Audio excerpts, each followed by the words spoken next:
प्रिय शिक्षक, आपको मैं मैथमेटिक्स की जो प्रयोगशाला है शासकीय ज्ञानोदय आवासीय विद्यालय इंदौर, उससे आपको अवगत कराना चाहता हूँ, जिसमें कुछ मॉडल मेरे द्वारा बनाए गए हैं।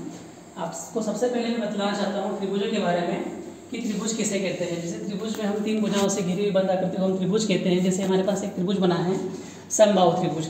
समबाहु त्रिभुज में क्या होता है कि तीनों भुजाएं आपस में बराबर लंबाई की होती है और तीनों कोण आपस में बराबर होते हैं। जैसे इसमें प्रत्येक कोण 60 डिग्री का होता है। भुजाओं के आधार पर तीन प्रकार के त्रिभुज होते हैं, समबाहु त्रिभुज, समद्विबाहु त्रिभुज और विषमबाहु त्रिभुज। इसी प्रकार कोणों के आधार पर समकोण त्रिभुज, न्यून कोण त्रिभुज और अधिक कोण त्रिभुज हमारे पास बने हुए हैं। जब बच्चों को हम एक्सप्लेन करके समझाते हैं तो बच्चे क्या करते हैं, इस डायग्राम की तरफ जाते हैं और इसको एक्सप्लेन कर समझाते हैं कि समकोण त्रिभुज में एक कोण 90 डिग्री होता है और शेष दो कोण 90 से छोटे होते हैं। इसकी परिभाषा को समझने के लिए हमने यहाँ पर चार्ट के द्वारा बताया है कि ये समकोण त्रिभुज बना हुआ है, समकोण त्रिभुज ABC।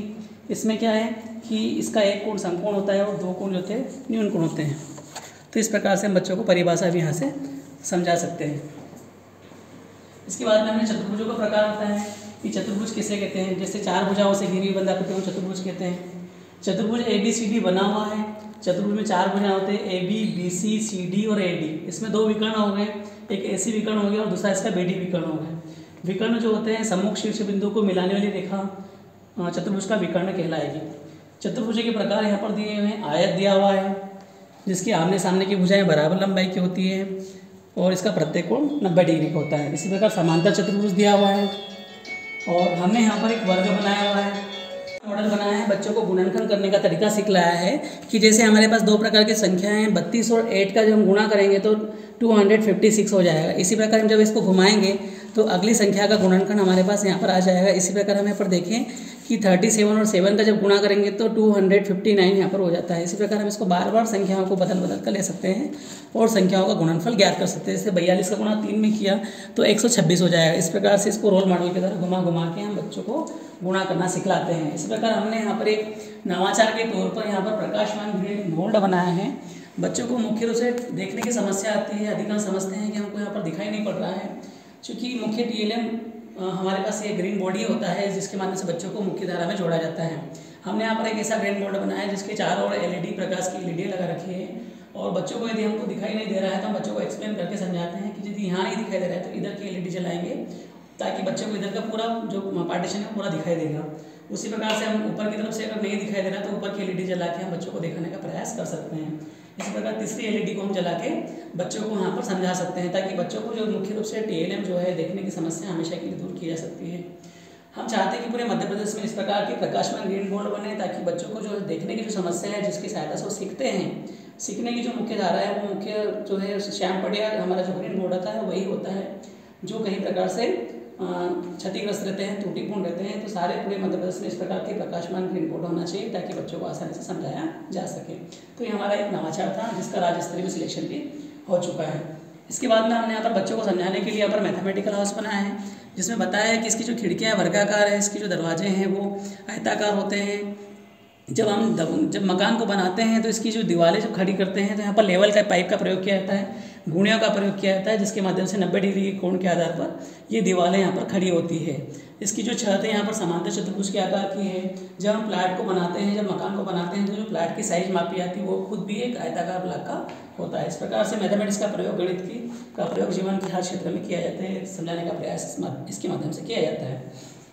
उसके बाद में हमने यहाँ पर एक प्रोजेक्ट ये बनाया है कि जब दो समांतर रेखाओं को एक तिर्यक रेखा प्रतिच्छेद करती है तो वहाँ पर रेखीय युग्म बनते हैं। एकांतर अंतःकोण, संगत कोण और शेषाभिमुख कोण ये आपस में बराबर होते हैं। रेखीय युग्म के कोणों का योगफल 180 डिग्री होता है। जैसे हम यहाँ पर इसको ध्यान से देखेंगे तो यहाँ पर ये जो कोण बन रहा है 10, 20, 30, 40, 50, 60, 70, 80, 90, 100, 110, 120 डिग्री का, और ये वाला कोण जब देखेंगे जब इसको 0 पर लेकर गए हैं तो यहाँ देखेंगे तो ये भी 60 डिग्री हो जाएगा 10, 20, 30, 40, 50, 60। तो 120 और 60 डिग्री को जोड़ेंगे तो 180 डिग्री को एक्सप्लेन करता है जो रेखीय बनाता है। इसी प्रकार यहाँ पर एकांतर अंतःकोण बनते हैं जो एक ही रेखा पे बनते हैं और एक दूसरे के विपरीत दिशा में बनते हैं। यहाँ पर हम देखेंगे कि ये वाला जो कोण है और ये जो कोण है दोनों एक दूसरे की विपरीत दिशा में बने हैं और एकांतर कोण कहलाएंगे। जब इसको हम 0 पर लेकर जाएंगे तो ये देखेंगे 10, 20, 30, 40, 50 और 60 डिग्री कोण बनता है। इस प्रकार यहाँ पर 0 पर गए तो 10, 20, 30, 40, 50, 60 डिग्री कोण, तो ये एकांतर कोण इसके आपस में बराबर होते हैं। इस प्रकार हम बताते हैं शीर्षाभिमुख कोण और संगत कोण जो है ये भी आपस में बराबर होते हैं। तो इस प्रोजेक्ट के माध्यम से हम बच्चों को समझाने का प्रयास करते हैं।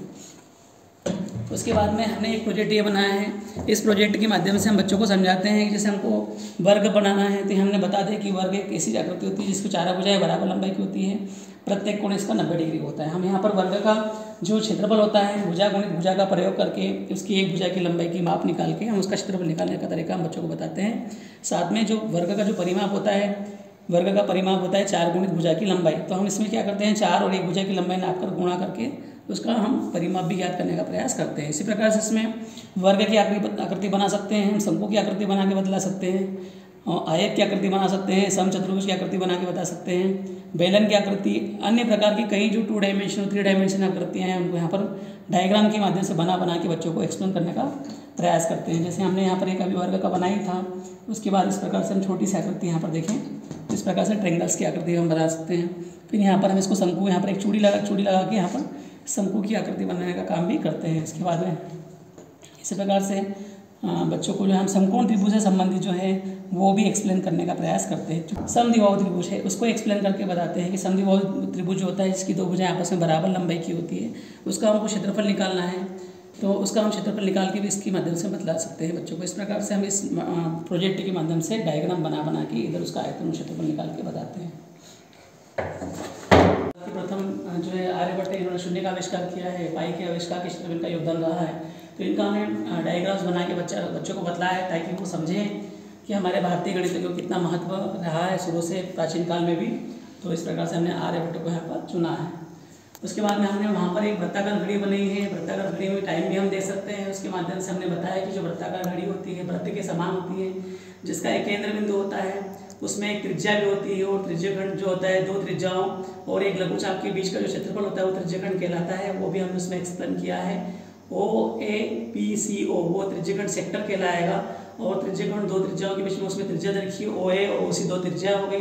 केंद्र बिंदु O हो गया है, त्रिज्यखंड जो बन रहा है उसका कोण OAOC बराबर 30 डिग्री होता है। मतलब जो घड़ी की सुई होती है वो लगभग 1 मिनट में 6 डिग्री का कोण बनाती है। इस प्रकार से वो 360 जो है 60 मिनट में 360 डिग्री का कोण केंद्र पर बनाएगी। तो वो भी हमने इसमें एक्सप्लेन करने का प्रयास किया है। यहाँ पर एक मैथमेटिकल रंगोली बनाई है। इस मैथमेटिकल रंगोली में आप देखेंगे कि यहाँ पर आयत का चित्र बना हुआ है, इसके साइड में घनाभ की आकृति बनी हुई है, उधर उस साइड में बैक साइड में हम देखेंगे तो यहाँ पर एक वर्ग की आकृति जो है घन की आकृति बनी हुई है, समकोण त्रिभुज की आकृति, बेलन की आकृति, अंदर की ओर देखेंगे तो यहाँ पर हमारे पास में वर्ग की आकृति बनी हुई है, शंकु की आकृति बनी। इस प्रकार से हम बच्चों को गणितीय रंगोली प्रतियोगिता के माध्यम से गणित सिखलाने का प्रयास करते हैं। ये मैथमेटिकल एयरक्राफ्ट बनाया है। मैथमेटिकल एयरक्राफ्ट बनाने का उद्देश्य ये है कि गणित के क्षेत्र में जो है किन किन क्षेत्रों में गणित कार्य करता है। जैसे हम जब आविष्कार करते हैं, एरोप्लेन का आविष्कार करते हैं तो उसके जो पहिए बने हैं वो सर्कल के समान होते हैं, जो उसकी खिड़कियाँ बनी हुई हैं वो जो है वो रेक्टेंगल के समान होती है, आयत के समान होती है। इसकी जो हेडलाइट्स है उसमें बेलन का प्रयोग किया हुआ है और यहाँ पर जो छोटी छोटी खिड़कियाँ बनी है वो स्क्वायर समान है। ABCD हमने इसको नाम भी दे रखा है। इसकी जो पंखुड़ी है वो एक त्रिभुज के आकार की है, PQR हमने इसको त्रिभुज का नाम भी दे रखा है। इस प्रकार से गणित का जो है जीवन के हर क्षेत्र में, एयरक्राफ्ट बनाने के क्षेत्र में सभी भी कहीं न कहीं इनका महत्व रहता है, हम समझाने का प्रयास करते हैं।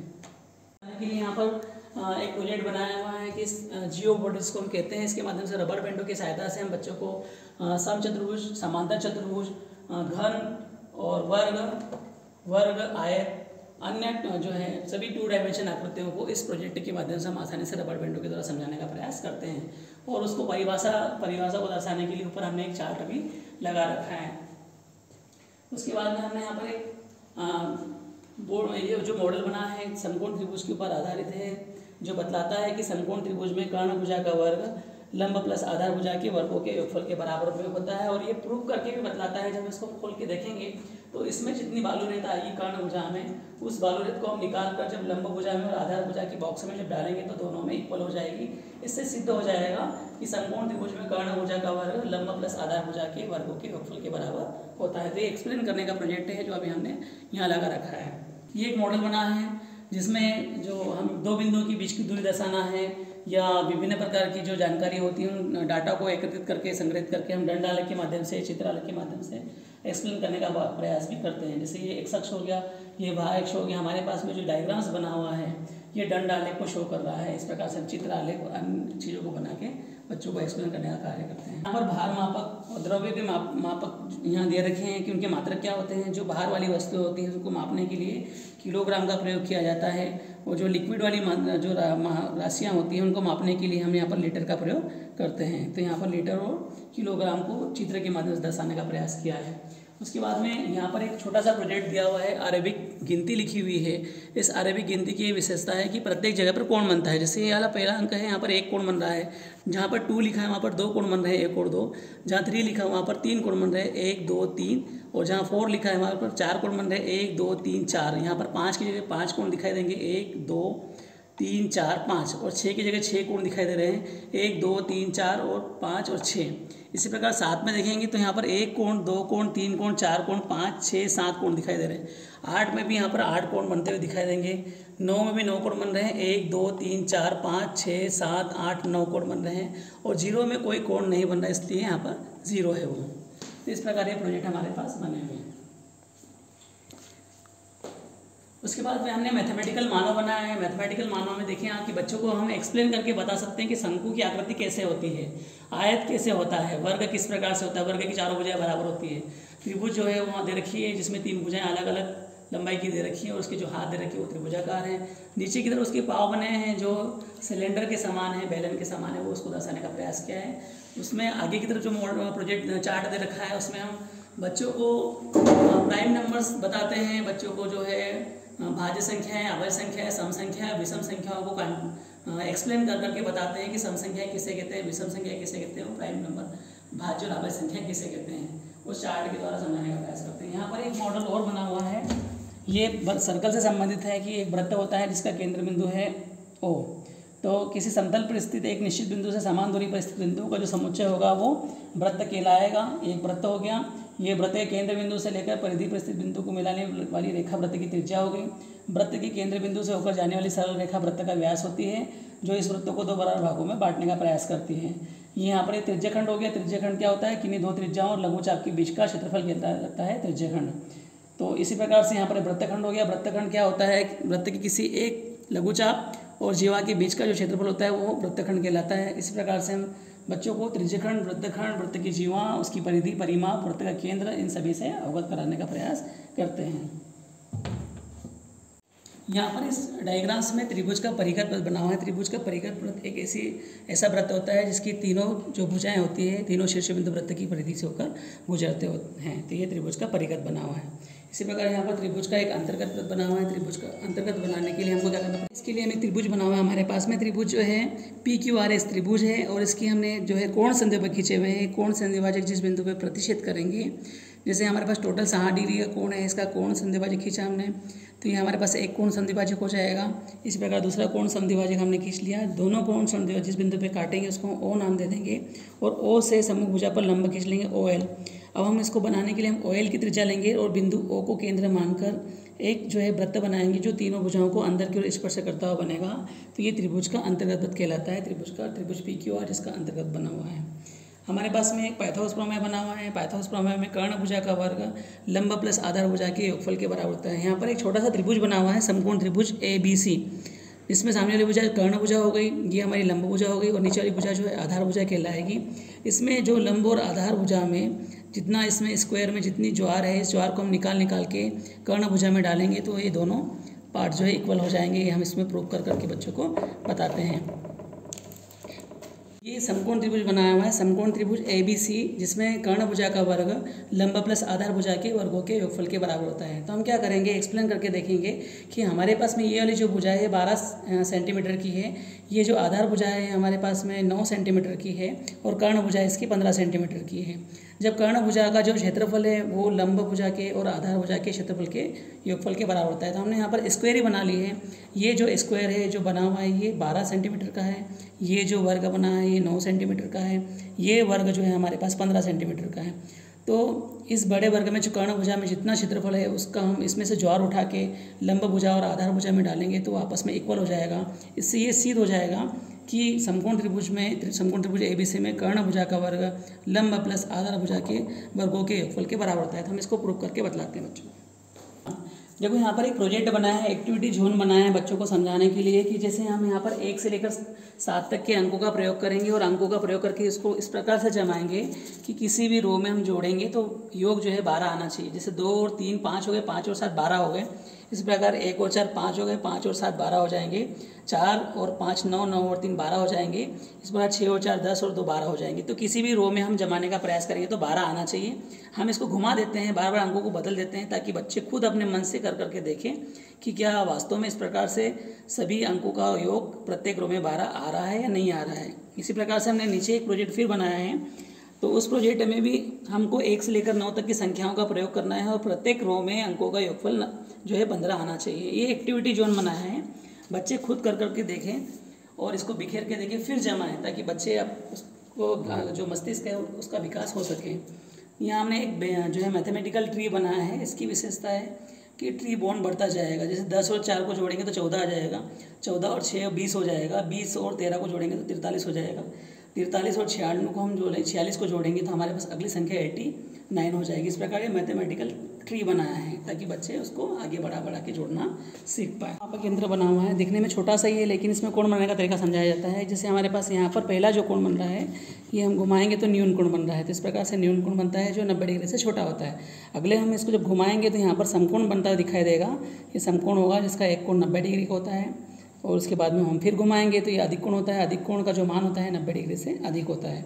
अगला कोण फिर हमने घुमा के बतलाया, बच्चों को समझाया है। तो ये सरल कोण हो जाएगा जिसको हम ऋजु कोण भी बोलते हैं और इसकी वैल्यू 180 डिग्री होती है। जब हम फिर तरफ नीचे की तरफ घुमाएंगे तो ये प्रतिवर्ती कोण होगा जो ऊपर से नीचे की ओर बनता है और उसकी वैल्यू जो होती है 180 डिग्री से अधिक होती है और 360 डिग्री से कम होती है। इस प्रकार से हम बच्चों को न्यून कोण, समकोण, अधिक कोण और प्रतिवर्ती कोण बनाने का तरीका इसके माध्यम के द्वारा समझाते हैं, इस प्रोजेक्ट के द्वारा। उसके बाद में एक ये बहुभुज बना हुआ है। बहुभुज जो होता है 3 या 3 से अधिक भुजाओं से घिरी हुई बंद आकृति को हम बहुभुज कहते हैं। और बहुभुज में ये हमारे पास एक पंचबहुभुज बना है। पंचभुज की ये विशेषता है कि जो बाहर के जो कोण हैं उन कोणों का योगफल जो है वो 360 डिग्री होता है। ये एक्सप्लेन करता है। हमने चांदे लगा रखे हैं इसकी प्रत्येक कोण के पास में। जैसे पहला कोण यहाँ पर 80 डिग्री का हो जाएगा, उसके बाद में फिर इसको हम 0 पर ले गए सेट करके तो ये 80 डिग्री हो जाएगा। फिर इसको हमने जब 0 पर सेट किया तो हमारे पास में ये 70 डिग्री का हो जाएगा। उसके बाद में फिर ये 60 डिग्री का हो जाएगा और ये हमारा जो कोण है एक फिर हमने कोण बनाया तो 50 डिग्री हो जाएगा। जब इन सभी कोणों को, पांचों कोणों को जोड़ेंगे तो पांचों कोणों का जो जोड़ होगा वो 360 डिग्री के बराबर प्रूफ होता है। तो ये भी बच्चों को समझाने का प्रयास करते हैं। डायमेंशन जो आकृतियाँ होती है उसको तो हम जैसे 2 डायमेंशन फेस पे, समतल पे दर्शा सकते हैं। इसमें लंबाई दर्शाने के लिए हम बता सकते हैं और चौड़ाई दर्शाने के लिए जैसे टेबल की लंबाई हो जाएगी, ये टेबल की चौड़ाई हो जाएगी। तो 2 डायमेंशन जितनी भी आकृति है, जो त्रिभुजों की आकृतियाँ हैं, त्रिभुजों के प्रकार है, आयत है, वृत्त है, ये सब 2 डायमेंशन आकृतियाँ हैं जिसको हम आसानी से समतल पर दर्शा सकते हैं। लेकिन जो 3D वाली आकृतियाँ हैं जिसमें लंबाई, चौड़ाई और ऊंचाई दर्शाना है, इसके लिए हमने यहाँ पर हैंगिंग किया हुआ है। जो घना है, घन है, ये 3D आकृतियाँ कहलाएगी।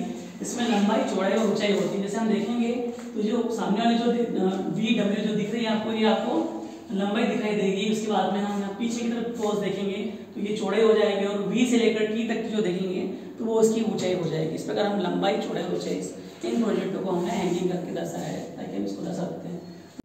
किससे? अरे बधाई हो, कांग्रेचुलेशन। और पता है इसको बहुत नॉलेज है इसको, या ये जो है क्या हमारे लिए यही उचित है?